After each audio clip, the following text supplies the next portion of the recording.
So, welcome to Healing Us podcast. I'm glad to have you back, listening in, viewing in, however way you got to us. Today, I have Nick Small with us, and I'm happy to have you here. Thanks for having me.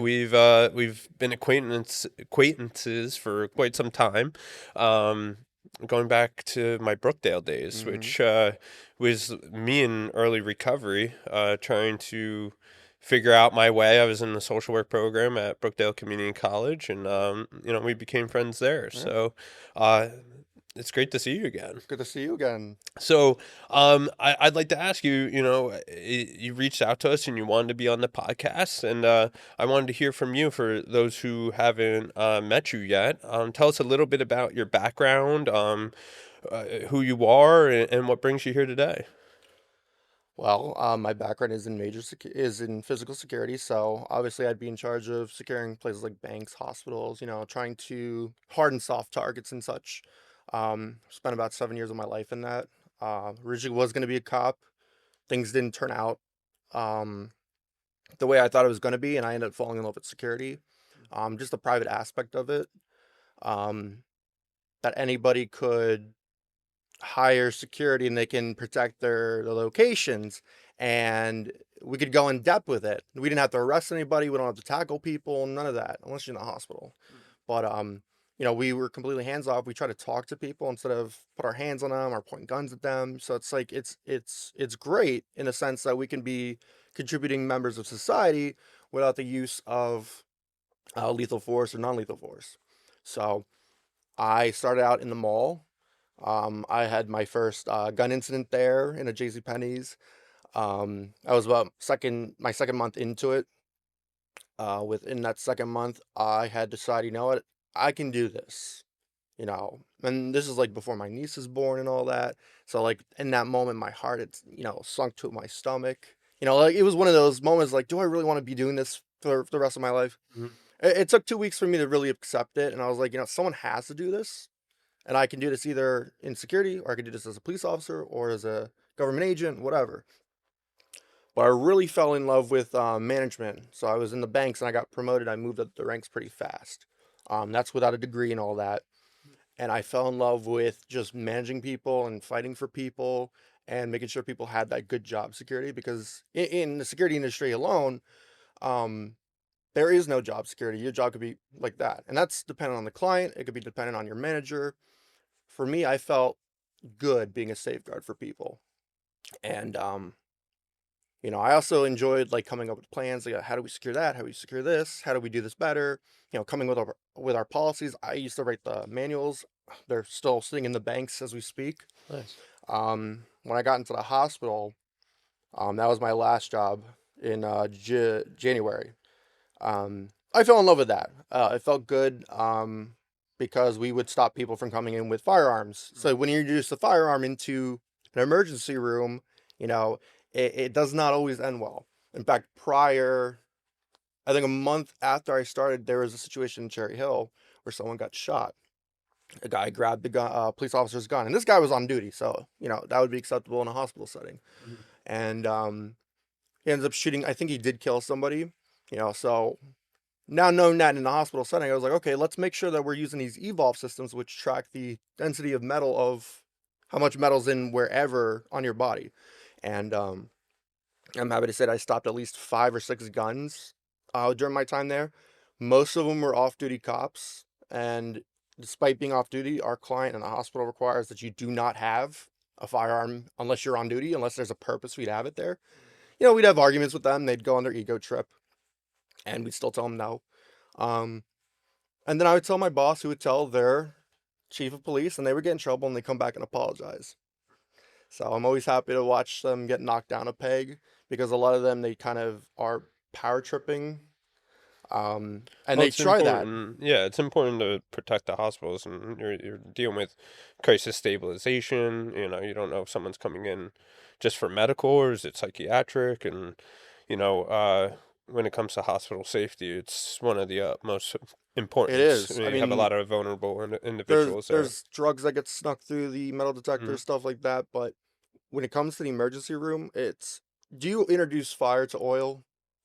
Why would you want to do that? Why would you even want to even have a lighter in the oil? Mm, Think about that. mm, That's why I don't understand. Like, oh, I'll never forget this one guy. He was like, oh, don't worry, I'm trained with my gun. I know how to use it. I was like, that's all fine and dandy, sir, but how many of them in there might be trained with the same thing, or they know how to grab it, or it's their first or second or third time grabbing mm. it? So, it's my job to protect that in the hospital and make sure that nobody gets hurt. You know, people have a right to go to the hospital and have care and be safe while they're getting their care. It's our responsibility to make sure no one gets stabbed, raped, murdered in that room. So I take pride in that. Yeah, you take a lot of pride in the work you do, and that's great that you've found a purpose and a way to kind of That's serve the the goal. community in your capacity. And so, what brings you in? What made you want to come on to the Healing Us podcast? Well, besides, a little ego trip. No, I'm kidding. Um, I wanted to share a little bit about my story, about my struggles. Now, I know compared to your other guests, they maybe have completed their story and they're now doing something fantastic. Well, I'm still in the middle of mine. Um, right now I've been pretty active in the political field, trying to push something positive in the community, while I wait for my next opportunity.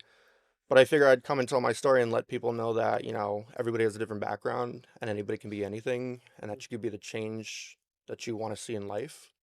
I'm choosing not only to hold myself accountable for my things, but to do something with my life. You know, I have a choice. I can either do something good or I could be like my father, who's still alive right now, can barely walk, can barely speak, and is in and out of the hospital. I could be like that. I could choose that. I could give up my family and just drink my life away. Does your father struggle with substance use or mental health? Oh, he doesn't struggle. He's completely absorbed and In he it, is it. He has he's active. become he has to drink, otherwise he'll die. You've ever see someone who get so drunk that they have to or they get drunk on a period and they have to keep drinking to keep themselves going. Otherwise they have a seizure or they throw up and stuff. That's when I decided I was gonna stop when I went through a 2 week period. Um and this is when I got like rejected for a job because after I left, I thought my old boss from the bank had just ran his mouth and said all kinds. Because he and I we got into an argument. We were very close, Mm. but he chose work over me or over us, and he we just don't get along anymore. So he's been talking. Um, so every time I apply to something within that company, he tells the managers, "Oh, don't hire him. He's no good." So I'm like, okay, you're gonna ruin my life over, just because you and I had a disagreement and you chose the company over the people. Okay. But So, growing up, was your dad did he always have an alcohol issue yeah, growing up? So you grew up in your I grew up to the drinking, the smoking, the arguments, the fighting, the tables flipping, the macaroni being on the floor, um, the screaming, the arguing. It was nonstop most days. Other days it would be fine, like, and we would feel like a normal family. I could sit on his lap, my brother'd sit on his lap, and we'd be a happy family. Mhm. Um, and then there would be times when you'd hear the screaming and he's hitting my mom, and sometimes my mom fought back. My mom was not like other women. Mm. She doesn't take it like her medicine. She spits it right back in his face. A few times she broke his nose. She was protecting her children at the end of the day. So, I hold that respect for my mother. And that's a lot, when you're a child of an alcoholic or addict, and you grow up in a household that has that dichotomy to it, right? Yeah. Like you don't know really what you're walking into that day. Is dad in a good mood? Is he in a bad mood? Is he upset? Is he happy? Is he playful drunk, or is he fall down on the floor, pass out drunk? Most It of the time, he'd be creates passed out on the floor drunk. Now, he'd be a happy drunk once in a while, and he'd be hilarious, but he was always miserable. There was always something wrong with life. He was grumpy, he was angry, he was upset about something. And when he was happy, you'd be lucky that he'd be very nice to you because with my sister and my mother, he'd be very nasty about. I mean, there's a video. I don't know if you got to see some of it, but there's a video where he talks about a witch on the wall, and he's referencing this witch as my mother, and he's like, "Oh, we hope she goes soon," and he only thought of my mother as a witch because my mom would hold him accountable. My mom was the only person that would, and he didn't like that. He grew up in a life where he wasn't being held accountable, where he had, his dad pass away early, and then he had a stepfather. We didn't have any of that. Did it feel like you were walking on eggshells when you were younger? That I didn't even comprehend that about walking on eggshells. It was this was life. This is what it is. He's just an angry guy sometimes, and it's okay. That's normal. It's all right. I remember one time when I was chewing his tobacco gum because I liked gum as a kid. Who doesn't? And he found it and slapped me across the face. And to this day, it still feels like my soul left my body. And maybe it was justified, but it was just one of those things where it was very unexpected. Um, and See, the fact that you said it was it justified is that embedded trauma that we get from growing up in an environment like that, right? So how did this bleed into like your younger adult life? How do you think this kind of environment affected you moving forward while you're trying to find independence and autonomy and identity? during the time that you and I went to college, I wasn't trying to find independence. I was trying to find comfort and safety and security. And that's what I've been spending my entire life from. I mean, this is what I've become is security, Mm. in a way that I found it in um my career field. Now, obviously, later on I would try to find independence, but most of my life I try to find security and safety, sometimes in one person, sometimes in multiple people. You remember I used to trail you just about everywhere, because in a sense, I knew that you were real, you were my friend. And I think this was after that whole incident in college where it's just like, okay, I don't want to be near anybody, or I was leaving college and trying to avoid everything.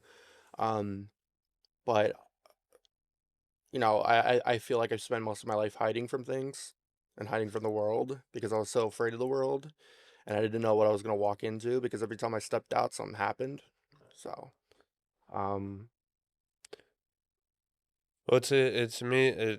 One, I think you hit it on the head. Like you're saying, like you found that security. It became your passion in life, right? It became your purpose, that thing that you're searching for in your childhood. And we often see this, what we find to be our curse ends up being our mm, gift, right? And I say this a lot, and how we, when we're able to find that outlet that's healthy and it seems to fill in the cracks and the voids that we are experiencing, it's amazing the things that can come with that because it becomes an opportunity. But again, everything is about balance, right? So it could quickly become a curse, that purpose, again, if you it let it. has, because I mean, there's plenty of times where I could have lost my life. There are plenty of times where I was in situations I had to think on my feet. Hmm. But, you know, again, this is my purpose. I felt the need to protect other people because my mother was always my protector, but like there were times when she couldn't be there because she had to work that two jobs, while my brother or sister, watched us, or at times where we were at summer camp and I had an issue with this one teacher at our summer camp, and I used to hold on to this little stuffed pillow. I named it Buddy. It was blue. Still have it. Um, and she took it away. She gave it to the toddlers next door, telling me I was too old for it. And when I refused to let it go, she grabbed my arm and yanked me, and I absolutely like just lost it right there and started screaming and cursing at her. My mom was angry at the way we behaved, but she was also upset about that. But she knew that she didn't really have a choice because this is a place where we would be, so she could work. It was being covered by the insurance. So I mean, my mom had to make those hard choices. Unfortunately, we had to bear that because it's all about survival. Hmm. Um, It's a hard choices. I mean, it sounds like your mother was doing everything that she possibly could she in the situation that she she was in. feels so much guilt and regret, and I never really understood it, but I see why because she wished she was there more. There's times where we went out to DC, went out to visit my uncle before he passed away. And that was her brother. She was very close to him. But we would go down there pretty often. She would just want to spend time with us as a family, because we were getting older. And, she feels that, from working all these jobs, that she didn't get to spend all this time with us. She feels like she missed out on a lot. and she still feels like she's gonna make it up to this day. So, it's unfortunately this is the reality of life where you have to make those choices, and you know, But I she I don't. obviously has a lot of love from you and your siblings as well. We love her. We Yeah. do. We all do. I mean, we would do anything for her. I mean, we all still live together. That says something. Um, that we're all still want to live with each other in our 30s. We're raising my niece. She's about 7. Um, so we're all working together at this point. I mean, it's even in this economy, it's very hard to survive, and so we just hang on to each other as we can. My sister's a nurse now. My brother is in Poland. He may be coming back in December. But he's got 2 masters from Rutgers in business and finance. My younger brother's a master of retail, and obviously I'm in security. So, but we're all growing together because the way that things went in our past, we feel like that we kind of missed out on time just being a family and being kids and all that. Mm-hmm. But it sounds like you all have a vision that you're all working towards, and there's progress, and Absolutely. there's still a lot of love. Even with the trauma Yeah. that's come over time. And we each share it differently. Um, Obviously, we all have a different reaction to it because we're all different ages. My sister probably got the brunt of it. She was 14, just about the time he left the house, but he wailed on her, in physically, mentally, verbally. She got the brunt of it. Next to my mother, my older brother was his favorite, and then me and my brother, we were just more neglected than anything. But I know my older brother has a lot of it too, and he's just not gonna be open about it. Um, my younger brother as well, so I've chosen to be open about it. I've chose to face reality that this happened and all this occurred, and it's okay. It's okay that it happened. Everybody walks into life differently. Mhm. Some people walk in with a silver spoon in their mouth. I walked in with nothing in my mouth, with nothing, no generational wealth, none of that. Um, and I'm okay with that. I'm okay with that. So it sounds like you're doing a lot of work with grief, loss, forgiveness. What kind of led you to having these moments where you have to find this clarity and understanding in these moments? How could I be angry at my own mother? I can't. All she's done is protect me. Even at the times at school where some of the parents would pick on me because I had ADHD, and we're talking about the early 2000s where it's still a stigma. And I'll never forget this time on the bus. I made fun of this girl about her acne. She was saying some stuff about me, so she's not off the hook. But obviously I made her cry. She was best friends with this girl whose father was hiring a police officer in the Eatontown police force. And later that day, her her best friend's mother calls and has the audacity to tell my mom what a terrible child I am and how I misbehave and how I should apologize. And my mom didn't give a shit that I was mean to this girl. She gave a shit that someone had the audacity to call up our house. How'd she get our phone number? We don't know how. I have inklings, but sit there and talk shit about her son. My mom snapped. Um, and no, it wasn't off scot Mhm. clean, obviously, um, but like it's those little moments that my mom was very defensive of her kids, no matter whether we were right or wrong. You don't have to. She got angry when someone came at her kids. You came at my kids, I got to attack you back. Mhm. Um, and at the end of that story is I ended up going to the bus next day, and the bus driver had the audacity to tell me that he was gonna go to the principal if I didn't apologize. Didn't bother hearing my side of the story, but hey, I'm a boy. Boys will be boys, and we should be nicer to girls. This sexist bullshit. Um, I apologize, but I'll be honest with you, I don't even regret it.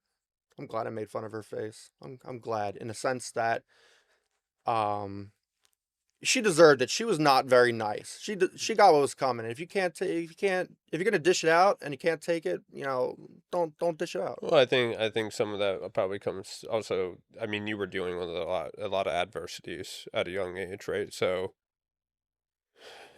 I mean, this is where what you kids can do. protect yourself and you're going to stand up for yourself, Yeah. you probably were very quick to it because of what you're experiencing Yeah. at home, where you couldn't defend yourself, where you That's where my couldn't. quick wit comes from. Well, it's the defense Yeah. mechanisms that we build up over time, right? So, you mentioned ADHD. What are some of the mental health challenges that you've gone through in your life that you said before that you're in the recovery process right now? So, what does that look like, and what challenges have you faced? So you remember a little medication called Ritalin? Ritalin, yes. Yeah. So I think it was when I was in kindergarten, halfway through. Dad's already out of the picture at this point, and we try something called Ritalin. Supposed to make you behave yourself, focus, all that So this stuff. is prescribed by a doctor. Prescribed by a doctor, Dr. Petruka. I think she's still in practice, but she's a very well-known doctor in the area. Um, and I remember the little test she used to do. Like they were very interested in me as more as a patient than a person, and so they would study everything from my behavioral to my reaction to things. But they put me on Ritalin. Obviously, come the challenges that came with it was like not being able to eat, so I wouldn't eat lunch, and I did that all throughout school. Didn't eat lunch at all because I just didn't have the appetite. And yeah, it would help me focus, and even in my late life, I'm now on Concerta, which I think I switched to in middle school. So like right now you might see my pupils are dilated. Um, it helps me focus. It allows me to be able to live a normal life, where I can do things and not be like all over the place. Mhm. Um, when it comes to recovery, right now, I'm on like six medications. Two of them being blood pressure medication, two of them being antidepressants, the stimulant, and the magic pill naltrexone. You might be familiar with that. Where it blocks the reward mechanism in your brain. Mm-hmm. Um, so obviously, I'm going to be on that. So I mean, it works. It does. It works. It helps. Me not crave that wonderful martini or that glass of champagne So or let's talk about scotch. that. Like, why, what led you to having to seek, psychiatric services? Obviously, you're exposed early on, having ADHD, having to have some kind of medical intervention for behaviors that you're exhibiting at that young age, and taking medications, right? And Well, obviously, it all stemmed from my dad. I mean, my dad probably, I mean, we're still looking into our family psychiatric history all the way up to my grandparents. Mhm. But my dad, I knew he had some kind of ADHD. I knew he had depression. He obviously had suicidal tendencies at times. Um, so no matter what, it was going to be passed down regardless. I'm going to be a product of what I'm genetically developed as. And then I additionally am a product of my environment. So even if none of that stuff happened, I would still have ADHD. I'd still be depressed. It would still have to be taken care of no matter what. My mother had decided that, maybe what my dad was doing was affecting me in school. So she took me to see these specialists. And that's when they um, officially diagnosed me with ADHD and PTSD. Um, So throughout my life, I was going in and out of the psychiatrics. Um, but I think right around the time I was 16, I actually felt and discovered that I had like depression, because I was starting to stay up at night. I was starting not to eat. Um, I was being depressed. I was being miserable. At this time, I left Monmouth Regional because I wasn't getting the quality of education I thought I deserved. And I wasn't fitting in with anybody there. I was being bullied by the special ed kids.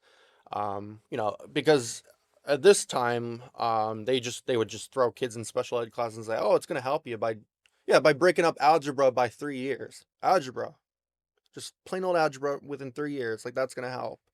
Um, but they only want to get you out of the school at 18. Here's your diploma. Good luck. So I wasn't getting the quality education I wanted there. So I was getting um all the psychiatric help, and I was also going through the GED program, and I was having trouble with that. Mhm. So we were switching out different medications. I think Prozac was the one I blacked out on. I was blacking out in the middle of my GED classes. Mhm. Um, then I was on Lexapro. God, So this is all through high school. it was all through high school. Okay. Um, I did get my GED a month early before everybody else got their high school diploma, but it took a lot of energy. It took a lot of tweaking the medication. But the one medication that stood through was the Concerta, the offset of Ritalin. Um, and then I think right around there was my first suicide attempt. I was about 17. I was just miserable. Um, so I think that was like before I graduated. I was just like, I don't know what my life's gonna become. With everything now, everything was overwhelming. My uncle had passed away at the time. He died from cancer. Um, my mom had almost died from her appendix exploding. Um, before he died. All this stuff was going on at the time. It was It's like a just convergence of unfortunate events kind of ordeal. everything was catching up to me on top of that. So, it was right around the time that we stopped talking to my dad. I was May of 2009. We just cut contact because we didn't want to see him, and he decided, well, if my kids don't want to see them, then fuck them. Haven't spoke to him since. And Um, you bring up a couple things that I'm very passionate about. One, we've had so much change with psychiatrics and just mental health. I mean, it really, the research, after a lot of psychiatric facilities got shut down in the 80s, research kind of yes. died down. And then we had this resurgence during the late 90s, and that's where, autism, ADHD, and everything really started getting studied. But in those early years, it's yes, we found little solutions, but nobody really understood it yet, right? We're kind of putting band-aids on things without understanding really developmentally what we need to I do. think in the past 5 or 10 years, it really skyrocketed. The way that we Yeah. do things, the way that more people are getting involved in these fields. Hmm. There's more attention on mental illness. There's been higher attention on heroin, fentanyl, um, addiction, and all that. And it's great. Because for a long time, you felt like you were just. I felt stagnant to everything. Like I was just maybe we got lucky this time. Maybe get lucky this time. A lot of time, like when I was in the hospital, when I was hospitalized, I felt like a guinea pig. Hmm. You're pumping me with drugs, and I don't know what half of them did. And Well, that's a big part of the issue is that, I mean, there's like 700 different well, here's the antidepressants out other there, the other issue is if you act up in any way, if you spoke up, I Hmm. drugged you some more. I'll never forget the second hospitalization. This nurse pissed me off the way she spoke to me. I was like, you can talk to me in a better fucking attitude, lady, and got me another day in the hospital for that, but damn well worth it. But at the time when I was in there, they pumped me with this medication, it put me to sleep for an hour, and I'd wake up and I'd have a stomach ache. They were trying to cut me off clonidine, which I take to sleep. It's also a blood pressure medication. And they were putting me at point one, and I was complaining about that, and they didn't want to do it. And I was like, I can't sleep. What don't you understand? This helps me sleep. Give me the medication, please. I had to beg, I had to plead for it. They didn't listen to me. They listened to my mother, though, when I had to tell my mom that I'm not sleeping. They finally put me back on the regular And dose. that's one of the things that we fight for at Healing Us, and through my work at NJCTP is really raising that standard of best practice. A lot of the standards that we have on a policy and procedure across the nation, they haven't been revised since the 70s. It's the same, I'm still testing for like diseases that if if it was like a poorhouse back in like the 50s and I, gu- 60s, they're making me still test for tuberculosis. I guess if you it's know not broken, don't fix it. It's just, I think the bureaucracy Yeah. and the red tape to revising some of these things, it's not a if it's not broken, don't fix it type of thing. It's a we have other issues to address, Right. so why even look at that? Right. And I'm saying no, we need to look at that because the issues that you're trying to solve today Yeah. can be solved by fixing the problems that we still have of yesterday, right? Right. And so a lot of these things need to change, and especially with like the medications that you feeling like a guinea pig. I mean, I remember going through treatment, and it's every treatment center had a different cocktail to put me on, and a different diagnosis for me. What they put And you on? oh God, I've been on the clonidine, different anti-anxieties, Wellbutrin, But do you a remember handful of different the antidepressants. I mean, this was do you remember the 16 years ago. effects that you had? Like, do you remember being dizzy? Do you remember sleeping, Oh, having weird terrible side dreams? effects. Bad dreams, Mm-hmm. night terrors. Just feeling doled out. Yep. Your sex drive completely gone. Different things like that. Mm-hmm. So I didn't like it. I mean, every time they gave it to me, I would end up not taking the medication. And I and let me. today I don't need to take the medication. There was a woman that I hung out with the last time I was in, and she would pretend to take the medication, spit it back out, crush the cup, and put it in the couch. She was like, "I'm not taking that fucking stuff. What is this, Mussolini's house?" Mm. Well, it's a day. Again, it's all about a balance, and this is where best practice comes in, right? Because we can't say medication is the devil because it's not. It helps No, tons of people, and it's it's not necessary in there a to lot of. solve your problem. It's there to alleviate what could stop the solution. Correct, and sometimes it's a bridge to get you just to stabilize to the next coping mechanism that you need to learn, right? Have you ever looked at, read up or listened to Gabor Mate? No. I, I I suggest that you do. He has amazing stuff. He's very focused in childhood trauma, inner child therapy, and he just looks at mental illness from a completely different standpoint. And he's one of I guess my heroes that I look up to. He looks You at don't want to know mental my hero then, health. huh? What? You don't want to know my hero, do you? Who's your hero? James Bond. Who's that? 007? Oh, James Bond. Yeah. Listen, Okay. I got the watch and Hey. everything. Nice, So nice. this is my reward for putting up with the security bullshit. There But you go. no, but I'll tell you this: a lot of what I do, I mimic a lot of what the character is. Um, not to take away from what you're talking about, but a lot of what Ian Fleming had wanted to be. What Mm, he wanted to be. He wanted to be the sexy, debonair, super spy who was meeting every girl and having sex with her and drinking the high end cocktails and stuff. Um, but then the psychology of the character changed throughout the years, especially in the movies. And when you come to Daniel Craig's era, you start to see, and this is why I love Daniel Craig's era so much. It tacks on the character's toll of doing the job, of killing people, and this is something I often hear insecurity when people are like, oh, I want to have a gun, oh, I'll kill bad guys. One of my mentors in security, he would tell me, if you can't look somebody in the eye and put them down and feel nothing, you shouldn't be doing it because you're gonna feel everything. You're gonna feel, you're gonna relive that moment in your life. You're gonna feel guilty about taking a life. You're gonna be guilty about what lives you ruined, and you're gonna be haunted for it. Someone like James Bond, who has to go out there and does this for a living, he's a hitman, essentially per hire. Um, and you see him drink most of his life away. Like he's sitting there and he's down in like 6 martinis in Quantum of Solace. Um, just to be able to do the job. He's taking painkillers. His knees don't work anymore. And it's just like the way the character progresses is it's on the psychology level. It's very interesting. they kind of showed that with Batman too. They did. In the last one. So, Yes, with Christian Bale. Hmm. But and it's the thing about the movies I always enjoy is the psychology aspect of things, and it's the way I look at my story is what's developing psychologically in my family history, what's leading me to this, what leads me to that, and back to who you were talking about, we have to look at these things in very different ways because the old way is just not working.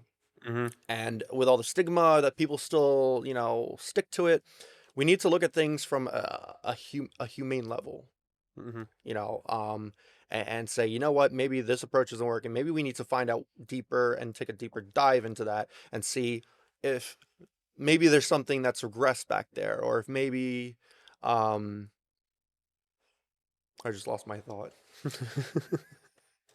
You got Sorry. distracted by the It's all right. camera woman. And that is ADHD at its finest. So let's so where are you at today? What's your vision for yourself? Where are you at in your recovery process? You've dealt with suicidal ideation, mental health from a young age. You have found a purpose and a passion in your life. And you did say that you struggled with drinking. Where are you at today, with all this process, all these adversities that you face? I'm still going through the recovery process. I'm still trying to adjust and adapt. Um, Obviously, I broke it a few days ago, or about last week. Despite the excuse, I have to look at the way, because the way my dad used to drink was just to live life. I have to look at the way that I drink. So last time I drank, I was celebrating something. It's not a good excuse. It's not any way to justify what it is, but I have to look at the behaviors of what's causing the drinking. Am I drinking because I'm having fun? Am I drinking because I'm miserable? Am I drinking just to drink? And I have to differentiate that with how my dad did. As long as I keep myself at a level where if I'm doing it, I'm celebrating and it's not out of control, I'm not binge drinking, and I'm still on the medication, then it's safe for now. It's different if I wasn't in therapy, if I wasn't on the medication, I was just drinking out of control. But now it's under control. I'm living, my mind is so much clearer. I've lost a little bit of the alcohol weight. Still waiting for the rest of it to disappear. But um, So you would say that you're halfway there, maybe. having, well, you're kind of applying the like harm reduction model to the recovery process. So you're trying to limit the use in one way Well, or the other thing capacity is or. trying to explore a healthy relationship with alcohol. Like, Hmm. about everybody else has it, but it is known within my family genes that there isn't we have that addiction gene. So I want to explore the relationship, but I also have to keep in mind that that gene exists in my gene pool, and it may not be a feasible thing in the future. Hmm. Alcohol for what it is, it's great. You can mix it in anything. You can make so many different drinks with it. It brings you down to a nice calm buzz level, but when you get out of control with drinking, it brings you sometimes it makes you aggressive, sometimes it makes you happy. Um, Well, the reality is drugs work. They do exactly what they said they're going to do and make you feel great. And if there wasn't any consequences to use from well, you health feel great. legalization and all that kind of stuff, I mean, everybody would want to feel euphoria all the time. But the reality is that there's hangovers, there's health Right. risks, there's legal consequences, and if you distract and escape enough from your life, nothing gets done, right? So it's a balance, and I definitely thank you for coming on the show and saying that testimony, because I think it's a very taboo thing to talk about someone that's trying to do a harm reduction type of model to themselves. But the reality is that most people attempt it, right? Well, But the it's other not talked thing, about enough. yeah. Well, the other thing I like to do is enjoy non-alcoholic drinks too, because I'm always around alcohol regardless. I have no choice in that matter some days, but I can still enjoy drinking a beer with people, just non-alcoholic. Um, there's actually some really good non-alcoholic beers that taste like beer, and you don't have the punishment of a hangover. Do you feel like you doing that is It's like teasing yourself, or do you feel like, hey, this is um the reasons as to why I'm partaking in using right now are valid and rational? I'll give you the plain answer. I do enjoy the taste of beer. A really Mm-hmm. good beer, nice and cold. It's really good. Mm-hmm. Um, if I were to get drunk, I would not drink beer. I prefer my hard liquor. I used to buy a 12-year Macallan Black. I liked it smooth. I drink the whole bottle in a weekend. Um, A lot. oh, Well, again, I'm a big guy, so remember It's that all. alcohol and the size, it all. So at the end of the day, everything, when they tell you math is not important, that's an example of math. Sure. But no, I mean, I don't feel like I need to look cool or drink with people or any of that. I generally enjoy having a cold beer with, like a burger or steak.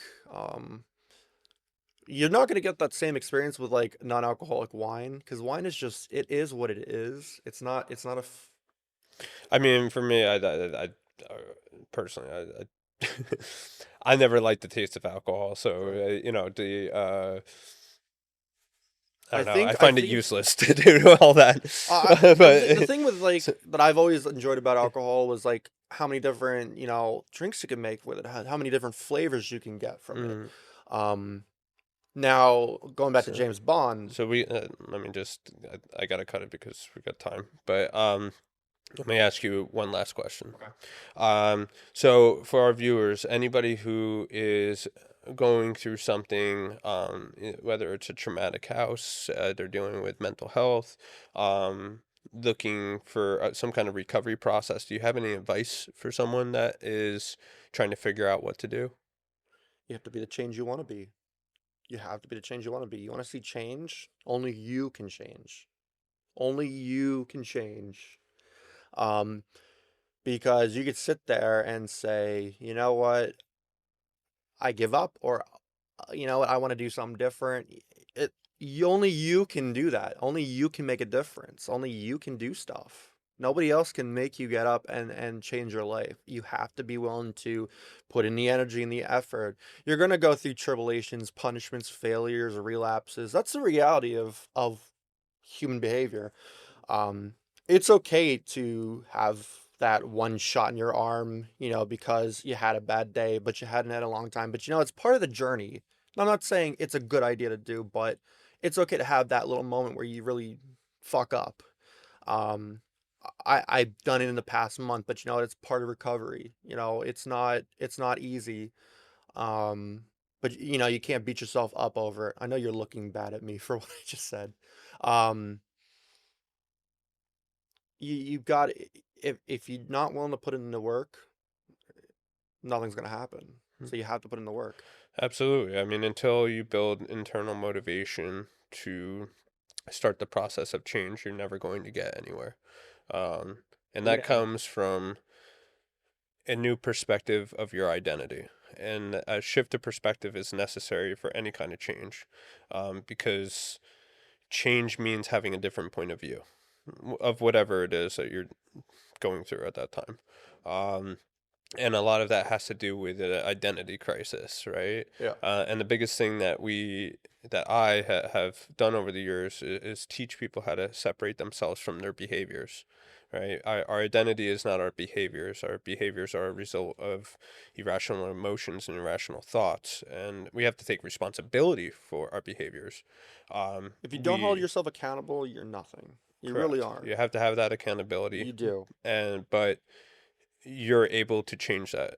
And because you can change that, therefore it doesn't have to follow you forever. It's just part of your story, not who you are. Right. So I want to thank you for coming on the show and Thank you for having sharing me. It was your great. experience. And I think we touched on a lot of different points today. So thank you for coming in and having a conversation with me. Thank you. Thank you for having me. It's good to see you again. Good to see you.